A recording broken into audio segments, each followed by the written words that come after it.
Hi, good afternoon, everybody, and welcome to Medtech Women Advance.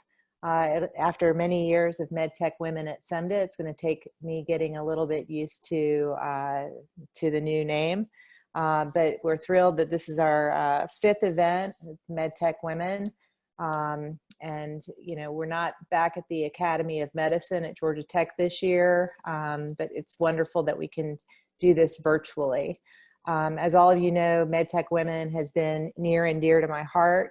When we founded this, I believe we announced it in Memphis, in SEMDA's first conference outside of Atlanta. And it was really driven by a need I felt and in our community to bring together women who are executives in the medtech sector, but then also those inventors and academic researchers and clinicians who were driven to start a company and had an idea and needed a place to go with that. And so it's really been a labor of love in building this, the support of the community and the leadership of both men and women in the Southeast has been wonderful, overwhelming, and I think we've really laid the foundation for a promising initiative in many years. And so this, on that note, this will be my last year as chair of Medtech Women, and Allison Wilner will be taking the baton from this conference forward, but it has truly been an honor and a privilege to get Medtech Women off the ground and bring all these amazing leaders together. So I'm excited. I don't know about you guys, but the virtual conferences and discussions have been quite fun, if not challenging, when it comes to what we love to do with these communities in terms of networking. And so, but I think we've got a new opportunity ahead of us to embrace the Zoom, embrace the virtual nature of our new normal, and think of new ways to connect with each other and support each other moving forward. And so, the way I kind of think about it is the time that I get back where I'm not on an airplane and I'm not in my car and I'm not, getting dressed for the day, can be spent in connecting with other people in a way that that otherwise we didn't have the bandwidth for. So on that note, I want to kick off our first panel. And so this is a fun one. This gets to the heart of what we've really tried to do with Medtech Women. This panel is, so you want to start a company. And so for those of you who, have a job in industry, or maybe considering a move from practicing medicine or being a professor, with a great idea, I think it's kind of scary, right? And so it's a challenge in trying to consider taking that leap to start a company for a number of reasons. MedTech is, it's not rocket science, but it's challenging. There's a lot of risk to mitigate. It's very difficult to raise capital. It's difficult to make the decision, particularly when many of us have a steady path and families. How do you manage that stress in losing the salary? Or maybe you're working on something that is completely novel, so you've got a long unexpected regulatory pathway ahead of you. If you're not used to connecting with clinicians, how do you go out and identify key opinion leaders? How do you manage a board? How do you attract investors? How do you find the right consultants to work with? and all the other kind of questions and unknowns, particularly if you've never done this before. And so, you know, sometimes I think we're so compelled with our ideas, right? And we want to be that. We want to be active problem solvers. We want to be passionate about what we're addressing. And the only way to kind of get rid of that nagging desire to do that is just to jump in and do it. And so today we've got two amazing women entrepreneurs, businesswomen who have kind of been there, and they've kind of jumped in, all in, and can answer these questions and really provide insights from sharing their stories. So I want to invite Jen Thorson and Ezra Rohn to join us, and we're looking forward to learning from you today. So thanks so much. So Jen, you know, let's start with you. You know, I'm really interested in kind of hearing about your journey moving from kind of big industry, you know, into a startup and your drivers there. But to kick off, can you share a little bit about your background and your journey? Sure. It's kind of uncommon that I'm in the place where I'm at.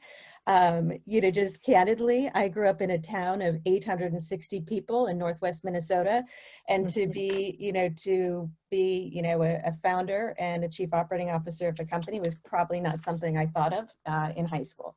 I actually have an English literature undergraduate major and a human resources development master's degree. And so that still doesn't really line up with, with being in high tech necessarily, other than I came from AIG. And so I know risk. And so I understand workplace risk, I understand disability risk. And so when we sought out, Eric Martinez is the co-founder and CEO of Module. He was also my mentor at AIG when I was part of the top 50 women's executive program. And so we kind of sought out to find a better way. And we kind of just jumped right in, to be honest. And so we, you know, he sent me a business plan. I've done a lot of strategic planning, and I spent the day kind of rewriting the plan and just said, I think we should do it. And so that's kind of my genesis. It's just kind of an uncommon background necessarily to be in, you know, in sensors and machine learning and AI, but it's been a great path. Wonderful. Thanks again for joining us today. Of course. Thanks so much. Ezra. So thank you, Tiffany. And I want to almost ditto everything Jen said and maybe flip it a little bit with kind of parentheses. You know, my background is in mechanical engineering, and I have a PhD, and then I became a professor at the University of Memphis in biomedical engineering. And I've always thought that I wanted to be an engineer and grow up to do technology and curiosity and all of those things. But at the same time, at the university where I was at the year I got tenured, I also came to a realization that most of the things I'm working on have a timeline of 10, 20, 30 years, and I may or may never see that they're going to actually help someone or not. So I just kind of got frustrated with the pace of things and kind of decided to leave, you know, and do something else. And I think that's what led to the formation of SomaVac Medical. And as you said, I've never seen myself as a CEO co-founder of a tech medical device company ever. It was just that I also felt like this has to be better. It just cannot be that way. And I would also go so far to say in many things I've done in my life, I'm usually the troublemaker. I'm always the one that says, can we do that better? Can we do it differently? Why is this way? So it's an avenue for me to really do indeed the way I want it done, almost with a group, right? But again, I was an athlete prior to that, so I have the competitive gene as well. So it's a weird combination of I want to help people, I want to do something now, and I'm very competitive. That kind of combined and led to formation of SomaVac about 4 years ago. And it's still I think my background lends itself because it's still a technical problem and it's a clinical problem. It requires us to read papers really well and engage with physicians. Those are some of the things that I brought from my background into, along with all of the kinds of things that I have to learn now to do well at this. And, you know, but that's the fun of it. Every day is a new learning opportunity that just is thrilling and exciting. So, and thank you so much for allowing us today to speak about these things. Absolutely. You know, both of you kind of struck on something that got my attention around getting involved and starting companies to really manage risk and solve a problem, right? They kind of driven by that. And particularly as we're, you know, coming from that academic side and the engineering side. So early on, prior to founding Medtech Women, I kind of was hearing this buzz in our industry, and you know, it's like a broad national global initiative or problem that, and so I really started to think about it through the lens of the Southeast and all of the amazing women clinicians and engineers who I was interacting on a regular basis. And so, you know, and what I see, I know they're inventing things, right? But I'm not seeing them on the pitch round stage. I'm not seeing them present to these different groups. And so when I started doing kind of my voice of customer, so to speak, I spoke with some clinicians, some doctors who had started companies, and I had to chuckle. They said, you know what, a lot of my male colleagues they want to start a company, right? To say, I have a startup, right? It's a thing. It's that competitive thing, right? But the women were really driven to solve a problem, right? I want to solve this problem. And I don't know, someone told me that I could start a company to solve this problem, right? How do I do that? And so it kind of ties us back to the theme of this panel and kind of kicking things off today, just to get to the fundamentals, you know, whether you come from the business side, Jen, you know, or as an engineer, Ezra, just the different angles you can do that. So it's interesting that it continues, that the trend there. So on that note, when we say, you know, starting a company, I think that can mean a lot of things to a lot of people. And, you know, there's the talk of it, there's the action of it, you know, where do you start? What has that meant to you? Are we talking about, you know, incorporating, you know, getting a co-founder, hiring someone? How did you guys address that or define that? Sure. Well, it almost makes me laugh because, you know, part of it is, you know, just, you know, it's the defining the business plan, you know, understanding the problem, all of that. Those are the basics. But when we finally found our office, we literally needed hazmat suits to clean it. And it's one of those things that I never expected to be, you know, Windexing and cleaning and then hiring people who are bringing water bottles up and helping to clean. And this, I mean, it was just even the HVAC, you know, just getting the office operational was something I'd never thought that I'd need to do, in addition to just the basics, right? Mm-hmm. And then learning how to run payroll, and do we offer benefits, and you know, how do we define these projects, and how are we hiring people, and then who would have thought that having our office above a pizza parlor would be perfect for machine learning, and having, you know, Wednesday pizza nights, having all of your people who are doing the actual modeling itself because they want to have a $30 gift card. All of those things just kind of came together all at once. Some of the struggles, just like even just getting the office up and running, I mean, we laugh about it now, it's chapters in the book, but it's also just, you know, then seeing, you know, our original wearable, for instance, it looks like it was a belt that looks like somebody rode the bull in the rodeo for 8 seconds, but it was operational, it worked. But all of that kind of came together. It's kind of the eye of the storm just within a few months. Yeah.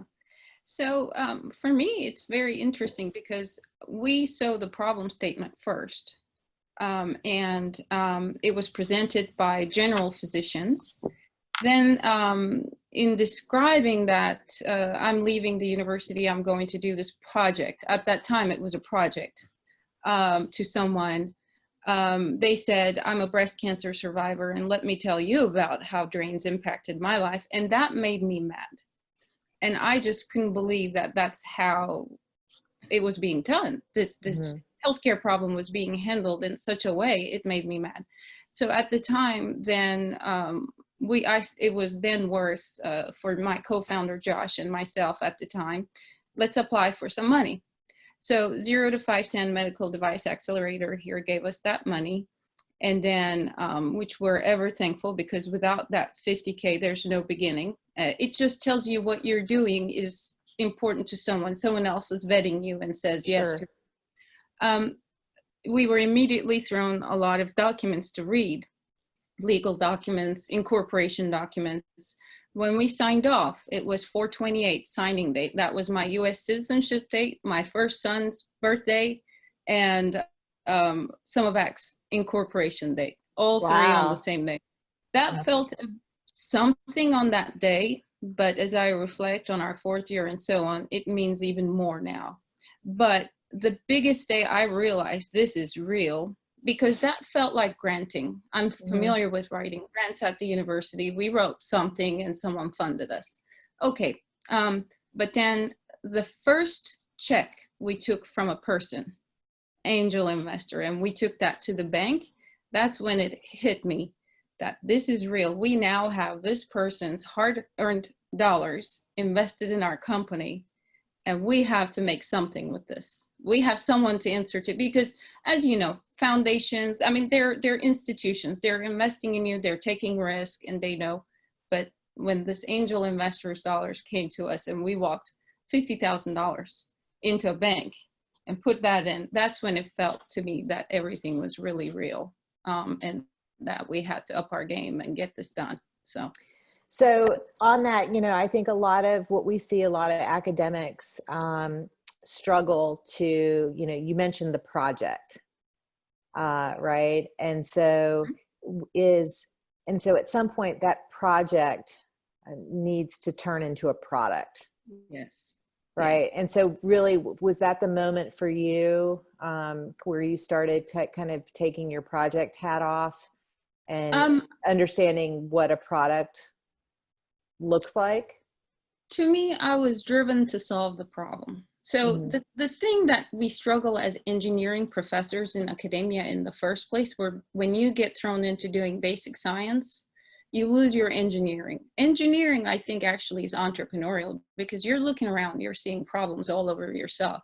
Just right. You don't know how to get money to solve those and make a product and then turn into a business. So actually leaving the academia to me meant I'm going back to my engineering doer, kind of like I'm going to do things.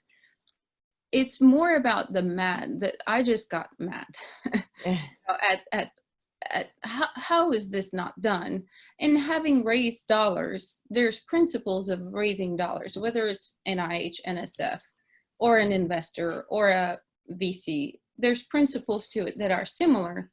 I think for academics, the thing I see as problematic is we train 23 years of schooling or something, right? And we claim we know this very nuanced thing the best in the world in our areas.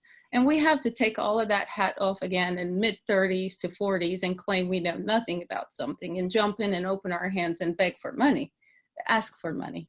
Yeah. And you have to get humbled, or you have to get mad enough that you push through those, I'm asking for money from people to do what I want to do on behalf of these other people. It's a lot of kind of emotional steps there that I think if you claim to have become an expert in something, or you're professionally set, you're on a cruise control potentially. Yeah. You're just having to give all of that out. I think that mindset has to happen. Yeah. And I don't know whether we did it well, but we did it enough to be here still. Fascinating. So Jen, when you made the leap, what were the boxes that you felt needed to be checked before you felt safe, leaving AIG? Was it IP? Was it, a prototype? Was it an investor? You know what, the business plan was solid. Yep. It was something I believe in, but it was similar, it's similar to Ezra. I said, I came from, yeah, I'm a runner, and I signed up for my first running race was a marathon. So I kind of jumped in, right? It wasn't necessarily, I knew Eric from having worked with him at AIG, knowing what he has managed, knowing what I had managed. So I had confidence that we could figure most things out, and some of the smaller details would get sorted on their own. So I kind of just like signing up for my first marathon, I just dove in. Mm-hmm. And then it was just a matter of, just making sure we were surrounded by smart people, people who could solve problems, people who were understood, our business case and what, what we were trying to solve for, which is just kind of that, just the chronic pain, workers' comp claims and things of that sort, where people are displaced out of work, and, their likelihood of returning to work and making even 2/3 of their salary after being hurt. We wanted to get ahead of that, right? We wanted to help ensure that, those workers' future self is protected. And so we surrounded ourselves with people understanding that common goal. And then also just with people who, when a problem would come up, it was not an if, it's a when the problem can be solved. Mm-hmm. And if it's an if, that's when you say, does our business dissolve, right? So that's, the other piece about it that was really key is we didn't look at calendars, we look at watches. So that's the most important thing, is that everything has happened very quickly, kind of I would call it a marathon sprint. And it's definitely, it was just something that we just went all in. We were self-funded. So there was a lot about just belief in self, belief that we could do it. And then later we went for funding just through SCRA, who gave us an initial $200,000. And then just more recently, we just completed our Series A. Congrats. That's great. Very nice. You said something, and both of you talked about this, and I want to dig a little deeper about the importance of kind of knowing what you don't know and hiring smart people to help solve those problems, whether you're hiring them as part of your team or hiring them as a subject matter expert, a consultant. And that's hard to do, and it takes a lot of time to find those people, right? And to build a network of the right advisors and consultants and vendors, right? That you can trust, because I mean, it is what it is. There are a lot of people out there who say they can do certain things and then can't deliver, and there's not a whole lot of margin for error when you're self-funded, right? Or you're bringing in those early stage investors. And so can you talk a little bit about, if I'm someone with an idea and thinking about starting a company, what guidance would you give to these entrepreneurs about identifying and vetting vendors and doing your due diligence to bring those people on board? So again, it depends on your personality, and it depends on at the stage of life you choose to do this.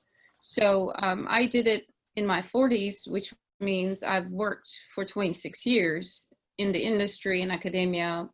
So there's some principles that come from there when you're vetting expertise to support what you're doing, whether it's, I need an electrical engineer to help me complement my mechanical project here. So you follow some of those, and again, maybe this is useful for academics, but a research lab in a university is pseudo starting a company. It's a subsidized company that exists, so no one really, you don't form big teams. You have students that come and go, you're kind of utilizing experts from around you. So all of those principles, right? but then being in our local startup ecosystem, plugging into that, having been supported by an accelerator is very useful. Also finding very early where to turn when you have no answers, or someone to bounce off ideas, and someone to listen to speak. Because there's one element of it, there's not enough advice that can get you there. Meaning you're doing by definition something that's being done for the first time. If you go to very experts who've done this a million times, they're going to give you the things that they know how it's been done before, but you're trying to do by definition something that's not been done before. So one has to be very careful to take the advice in, but it's on you to digest it and come up with a step. No one is going to make the decisions for you. And that was the piece. Sometimes I heard too many things from too many directions, and I was struggling with that. So I learned on my maybe first, second, third year to really find the people who really know more about us, that can really kind of put past and future together and know our characters and strengths and weaknesses, to come up with advice that maybe helped us to come up with a good plan rather than just advice. So, you know, there's a lot of people also that will tell you you don't know what you're doing, you know, especially if you're academic. You'll go pitching, you'll go anywhere, you show up, well, you probably don't know what you're doing, you've never done this before. If you're humble and say yes, it takes everyone in one direction, of everyone starts giving you advice. If you say, no, I know everything, then they say you're stubborn and you're, so it has to be a very balanced approach of finding the right people early on, that to whom you can go to really have deep conversations, and not just, I'm trying to decide to have a series A or a series, you know, how much should I raise? These are deep conversations. I would highly suggest build relationships that you can have 2-3 hour conversations rather than 10-minute phone calls. But vendors are super important. Trust those around you to tap into their resources to find the vendors that they've used and trusted. I think in a medical device company, vendor supplier quality is 6 months to a year process. That's impossible. So you got to leverage other people who they know what they know on some of those matters. Yeah, that's, I mean, great insight. And I think that's, you know, one of the many benefits of just being part of the Southeast Life Sciences community, that there is a whole tribe of people here in our region that have a lot of experience and have learned the hard way, you know, and you're going to make. and really want to help others. And I think for us to really continue to evolve and be successful as an industry, as in our region, it's just really important to kind of think about that. Jen, how about, you know, from your perspective, you know, particularly being self-funded, you know, any lessons learned there? And also I'm kind of interested, just, you know, with your risk mitigation mindset, how you might approach, you know, putting a team together and vetting vendors. Yeah, absolutely. I mean, I think the one fortunate thing is that Eric and I both had a pretty wide network, and when we were working in insurance, and so we had certain vendors that we are, you know, that are tried and true. We also memorized the rate card we had at that point in time. And so we said, we'll do business with you as long as we have that negotiated rate card that we had previously, you know, so we had the advantage of having had, you know, large initiatives that required different vendors. And so that came easier for us. Raising capital, that was new, right? So that we had an initial raise, kind of seed round 2 years ago. And so that really formed the board, is more than myself and Eric. And so we did rely on that group as far as how much should we raise, what does a pitch deck really look like relative to, you know, what does the cover letter look like, that, you know, who should we be speaking to? We had been talking to some more of our friends and families. I mean, we have a lot of people who are in the industry and, you know, who are either from an investment perspective or from an insurance and risk perspective. And so we gained a lot from our board in just advising us on especially the capital raise and how we should think about that. And thinking about the amount of capital we need, you know, so we talk about it all the time. What's our run rate? What's our, you know, how much are we bringing in? How, you know, when will we need to raise again? And so while it was painful at first because it felt like, you know, raising money can take your eye off of, you know, your ultimate goal of selling product. And so getting the right balance between the two, having gone through it and kind of actually, you know, now feel a lot more sure-footed about pitching, about the conversations, about, you know, what are the right partners, you know, that we need. You know, we need people who are hands-on and have industry experience, and more importantly, have clients they can refer and we can sell to ultimately. But that was a piece. That was just brand new for us.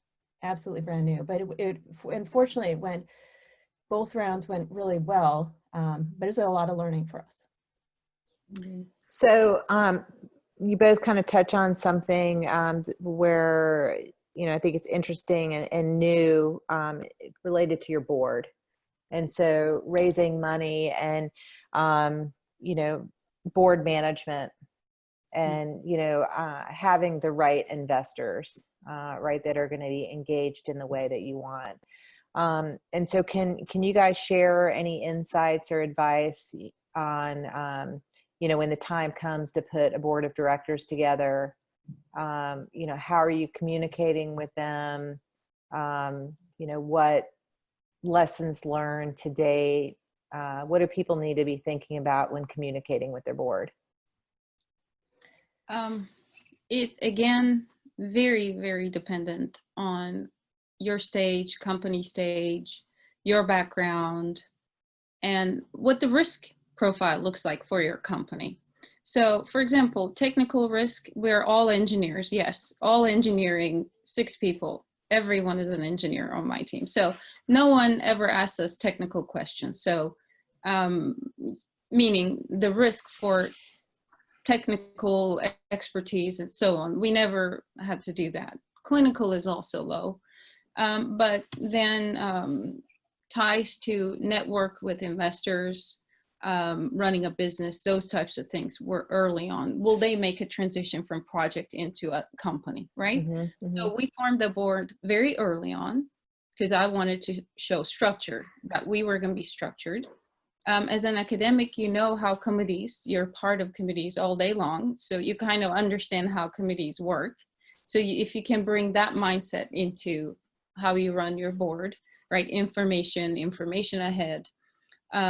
So we met monthly early on. So if some of you cringe when I say that, for 2 years, we met every month because I wanted us to have, as 2 people, co-founder and yourself, having someone you have to answer to on a monthly basis keeps you on your toes. You're not like waking up, oh, you know, but you're saying, I'm going to do these, and next month we're going to come and take a look at it. And urgency, it's like dog years. If it's 1 day, 1 month here, it's 7 months. You know, we have to move fast through decisions and take steps, try, come back. So we formed the board very early, and it was more about this oversight function, like let's answer to someone. Then we went to every other month, and now we're quarterly.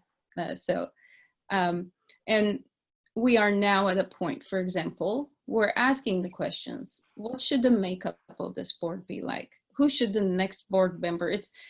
It's more of a, is there a strategic way we can enhance our board to get us ready for our next stage and so on. So that's something we did, you know, very early on. And we're forming advisory board for medical devices, as you know how important that is. We're also in just the last final steps of having a very, you know, important advisory board. I will say this, I hear this very often, that my investors will come and tell me, we're so happy you communicate very often. I was told very early on when I asked for opinion, my emails were too long, too detailed, and too often, or something like that. But I've gotten so much feedback from angel investors from whom we raised most of our dollars that they're very appreciative that most companies in which they invest in, they kind of go away and they don't, communicate back and forth. And we've raised over and over again from those same people. It's like building trust. Mm-hmm. And educating. If you're getting funded from people who are not in medical devices, it's a long road pre-FDA. I was always trying to explain that there's progress. This is going to take years. Come along with me. So I weekly updates to bi-weekly updates to now monthly investor updates. So I communicate a lot, and maybe it's going to come back to bite us in 3, 4, 5 years. I don't know, but so far it's worked well for us. Jen, what's your perspective? Very similar. I mean, I think, we have quarterly meetings. They're very structured. But we have also, when we have a big deal that's coming in, when we have a strategic meeting that's coming up, we'll call a board meeting. When there was a period of time where we had somebody kind of courting us and wanting to acquire us, obviously the board is involved, but also just in bringing on an attorney for that and getting their approval. So all big decisions are talked through with our intent of how we're going to approach it with the board, in addition to those quarterly meetings. So we send out, especially, these months have been so active and really great for our business. We've been sending out a lot more communication about the deal flow. And it's just so they have a sense as to, like I was saying before, here's a deal flow, here's what the cash flow looks like, and here's what, here's when we think we would need to have another raise based upon where we're at, the plus and minus of the deal flow. And they're very responsive. They're very active. And for the most part, it's, there might be some, have you thought about this direction with your business, and then, there's healthy thoughts of do you just focus entirely on what you have right now with your deal flow, or can you expand the business in these other kind of ways without taxing the organization? And so healthy conversations about the direction and expansion options as well. Can I interject 2 things that tie into what she said? And Of course. over communicating early stage can only help you if you have to make quick decisions with your board and investors, because they have to vote and approve. It can help you to make quick decisions because they're so well informed and they know where it's coming from, what you're saying. Yeah. 2, there's this thing I heard once, who has control of a startup or an early device company? Is it the shareholders? Is it the board? Is it, who has control? So this is why in corporation documents, you might as well pay very much attention about the role of the board, the things they have to do, and so on. So for us, a lot of bullet points there that the board has to approve, or shareholders, or the investors, like who controls the company. So that's where having a board goes to. So understanding that very early on, what decisions have to go through them and what doesn't. For a CEO, for example, I'm always trying to figure out, does this have to go to them or not? But sometimes it's trust-based decisions, but sometimes it's purely written in the incorporation documents, it's bylaws of the company. So just understanding those is helpful. Wonderful.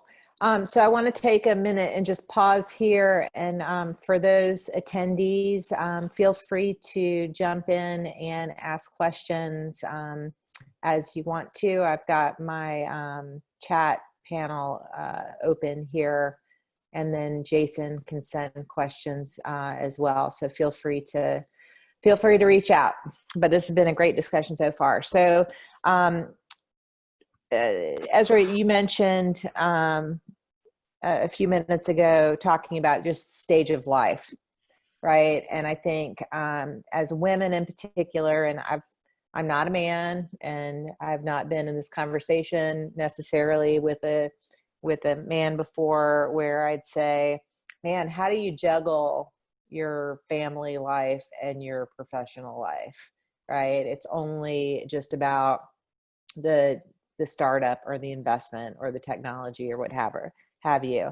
But you indicated a little bit your experience. So, as women, I think we talk a lot and learn from each other. How do we navigate the balance between personal and professional, and particularly when you're doing a startup and your life is that startup, right? Because The baby. yeah, It's yeah, it is. Yeah, and I think you guys mentioned that each day is it's dog years, right? And so, but then it's just a really difficult challenge. And so, how did not to mention you're taking years out of the equation in prime earning years too, and so making the decision to leave a corporation, right? AIG, where you've got kind of the salary and incentive compensation and that kind of stability. Can you both talk about just how you managed that impact, whether it be on family or income or personal, professional? Sure. Yeah, it was definitely a big change financially. But fortunately, my husband has a great job, and there's some things that we just had to, there's some inflection points of what our priorities were. But that was it's kind of hard to invest in, you're investing your own money, and I put I bet my chips on myself, right? And so I think that's the best thing I could do.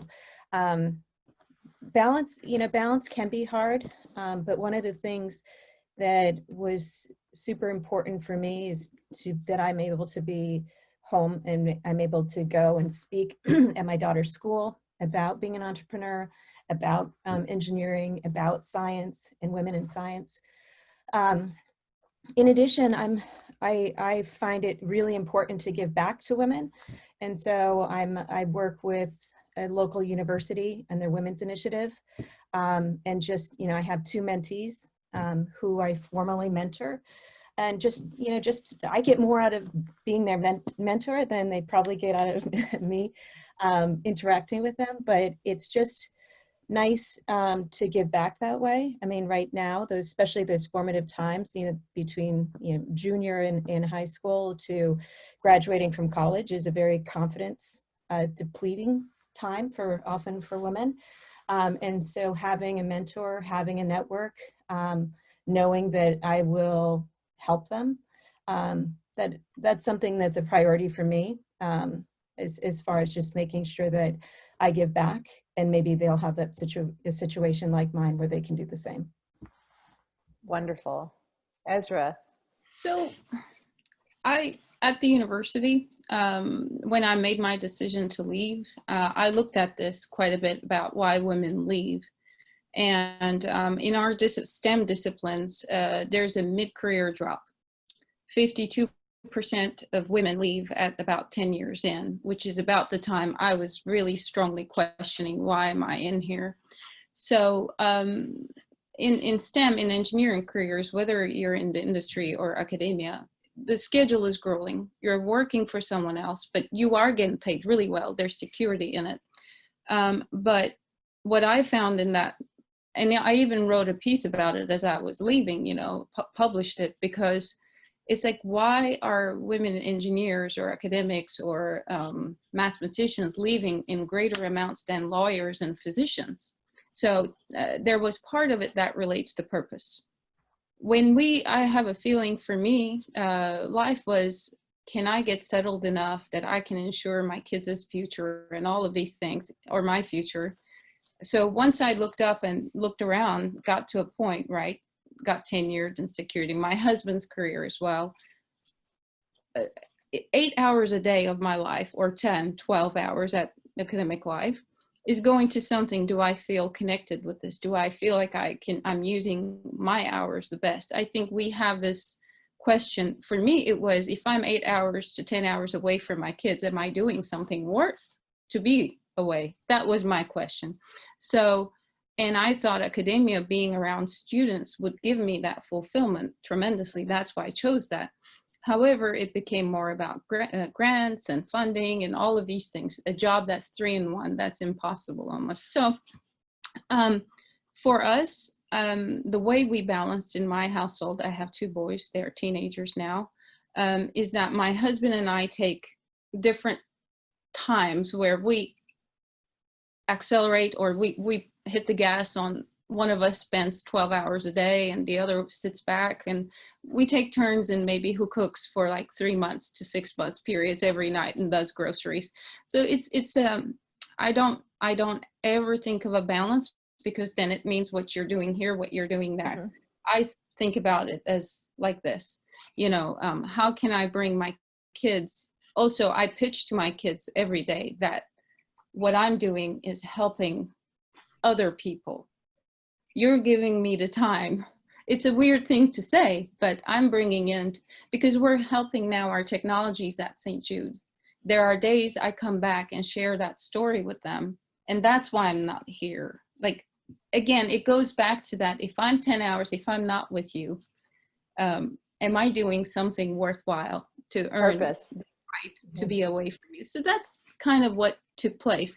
But there's nothing, the reality is the comfort we had in having arrived at a certain stage in our life, that, just like you said, I'm the high risk, he's the low risk, right? We are betting that this is something that's going to hopefully pay off later. And lastly, I got tenured at 40, looked forward 30 more years of tenured like professorship, couldn't see myself. So I said, I'll jump ship now and maybe get another degree in something else, like degree in life. Never did I think that it would be in business, but it's kind of like this education stepping into something else. That's the way I saw it. For me, that's why I left and invested in myself in this way. Right.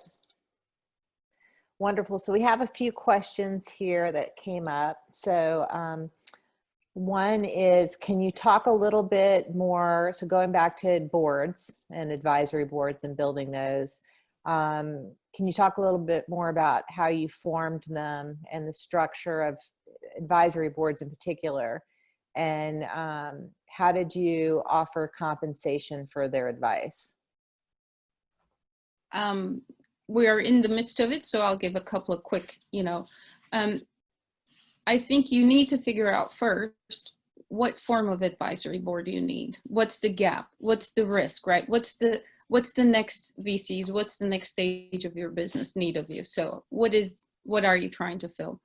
At this point, most startups are cash strapped, so you're not going to be able to give them cash, most probably. And that's not why advisors, in my experience, want to be part of it. So it's usually equity or stock options, in the form of equity or stock options. But boy, oh boy, if you're forming a clinical advisory board, that becomes very, very complicated very quickly, because of how you can compensate practicing physicians. So you have to be very, very mindful about how you do that with legal counsel and compliance and regulatory help.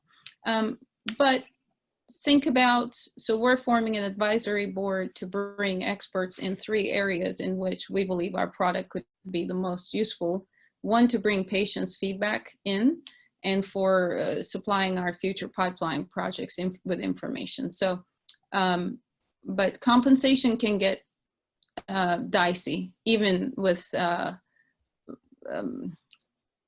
non-clinical, non-practicing physician board members. Finding that right advisor that will roll up their sleeves for future compensation is the person you're looking for. So you got to vet them and you got to know them for some time. I think that would be my advice. Thank you. Jen, anything to add? I think obviously the medical field is a little more complicated. Ours Yep. was more of a, it's part of the structure of the investment, right? It's part of, there's, and it's just more of the, here's who we think from your team might be on our board. It's what we had one investment group, and we worked very closely with them. They also did a co-development product with us. So we got to know in advance, their team. And so it was just a very natural selection from that particular group. Definitely not as complex as what Ezra's had to go through. So on that, so there's a follow-up question on the board of directors, not necessarily advisory board. So how did you select your board? And so I'm hearing, Jen, it was very investment driven. Ours as well. Yeah. Okay. Investors, early stage investors really kind of dictate a little bit of what happens in that world because they want to control. They want to see. And was there any insight or advice from, say, legal counsel or other investors about how many directors and what's the selection criteria? Yeah, I mean, we had gone from 3, and one investor wanted us to go up to 6, but our counsel advised us to stay at 5. And there's obvious reasons about that, as far as, where we would think, control would land relative to the amount of investment Eric and I had put into the company, and making sure that we had a level of control over the board. Yeah. I think early stage, you start with 2, 3. And then I think maybe Series C, medical device again, maybe with funding rounds, you grow because investors want to put, depending on the dollar amount or depending on the structure of everything that's happening, it just leverage, right? Then they might want, to add. So we're 4 currently. We would like to be 5 because uneven is good. Exactly. So Yeah. we would like to be 5, and ultimately probably Series A, it's 7. It goes about in that round. So kind of part of growth. And here's one thing I hear more these days. Early stage board members may not be suited for later stage. So assigning board members with term limits is really important, something we don't think at early stage. So there's different people serve the company well. By the way, we all pledge allegiance to Summerback. No one pledges allegiance to a person or something, right? And each board member is supposed to have a role that they're doing. Common shareholders or investors, or the co-founders, right? Everyone's watching, coming to the table from a perspective. So that needs to be always reminded. So sometimes I'll have conversations. Today, everyone have their hat on. You're the investor board member, you're the co-founder. Let's come to the table in a certain way, prepared. Excellent. So following on that and tied to the investors, we have another question. So many or most of angels and VCs tend to be male. Curious about your experience. Has that been true for you as well? And then also kind of back to the communications question, when you're engaged in funding conversations with them, what do you think is different, if anything, because you're female versus your male competition? And how do you deal with that? What advice do you have? It's interesting because we had so many different investment meetings and different companies that we were, you kind of do the dance and determine who's the right group. I've pitched to a group of only women, as well as men. So I've seen, kind of a mix. I would say majority is, are male investors, but I have seen more female as well. And maybe I just have a unconscious bias, but I didn't necessarily feel differently, other than when I was pitching to the women. We did have the sidebar later that, that this one woman was going to go and pick up her son from school, you know, and it just more conversational, and so it was just a little bit more personal. But that was the main. That's my experience with it, and maybe as far as yours is different.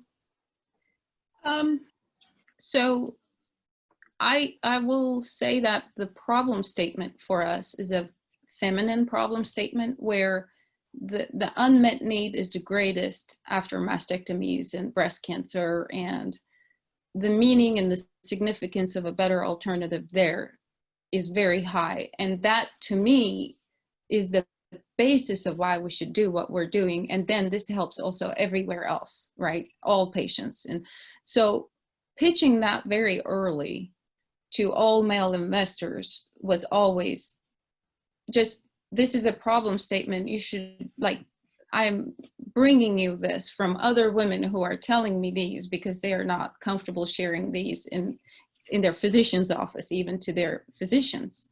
That was challenging. So I would say that sometimes women see problems differently and we approach them differently. And I was pitching that to a group of men a lot of times. And I had to convince them, but I never felt like I was being discounted because I was a female as far as what my capacity was. I never experienced that. What I will say in transparent and honesty, and something you should be prepared, is some of the one-on-one angel investor meetings, like lunches or dinners. You have to go to dinners, and if you're raising from angels, some of them were uncomfortable.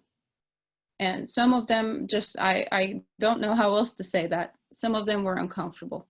And if you're raising from VCs, it's institutional. You're showing up and pitching with a group of people. It's a business environment. So that was not fun. And I wouldn't wish some of those. And that's the thing that needs to stop, in my opinion, in general. But, you know, part of. Yes, there's always those conversations that we're just going to have to wait until COVID's over and go have a cocktail and share stories, because unfortunately they exist. They exist. And early stage fundraising, there's a lot of meetings that are always trying to get in front of people, having a cocktail with someone. And by the way, if your spouse is very uncomfortable with that, because you're mostly meeting men for, you know, over a drink or lunch, or dinner, you're constantly engaging. So, it's not a date. Yeah, exactly. And finding the right balance to really start conversations, business footing, and not be not warm enough to have a conversation, right? Because you're trying to build a relationship with people. So anyway, good insights. So we're going to wrap it up, but one final question. Any one thing or piece of advice that you would recommend for people who are ready to pull the trigger on doing a startup? I would just say, believe in yourself, you know, bet on yourself and go all in. 100%. You are doing the effort you're putting. If this is something you want and you know how to put effort into something, whether you're part of a company or not, you know how to solve problems, you know how to address. One thing I'll say, just get used to dealing with uncertainty, get comfortable in not knowing all the answers and operating in that mode. That every day is a problem solving day. It's fun. And just uncertainty is your friend, kind of, not friend, but get comfortable. That's what I would advise. And just do it. Great. Thanks, Jen and Ezra. Really appreciate it. Round of applause, Zoom. Thank you for that. Really appreciate you taking the time to share your insights.